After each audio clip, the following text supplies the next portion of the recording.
নেত্রকোনায় অবৈধ নুড়ি পাথর জব্দ করা হয়েছে। নেত্রকোনা প্রতিনিধি মোহাম্মদ রিপন মিয়ার পাঠানো তথ্যচিত্রে দেখুন বিস্তারিত।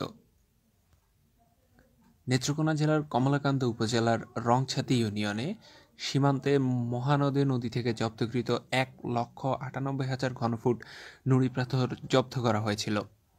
উন্মুক্ত নিলামের মাধ্যমে নুড়ি পাথর বিক্রয় করা হয়েছে। উপজেলা পরিষদ চত্বরে প্রকাশ্যে এই নিলাম অনুষ্ঠিত হয়। নিলাম ডাকে 26 জন অংশগ্রহণ করেন। সর্বোচ্চ দরদাতা 60,50,000 টাকায় নুড়ি পাথর কিনে নেন।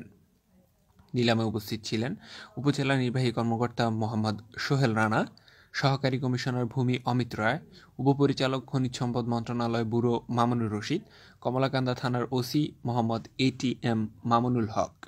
26 জন নিলাম ডাকে অংশগ্রহণ করেছে। এর ভিতরে সর্বোচ্চ নিলাম ডাকটা ছিল 60,50,000 এবং আমরা তাকে সর্বোচ্চ নিলাম ডাক্তার হিসেবে বিবেচিত করে আমরা তাকে এই পাথর পরিবহন করার জন্য আমরা অনুমোদন দিতে যাচ্ছি।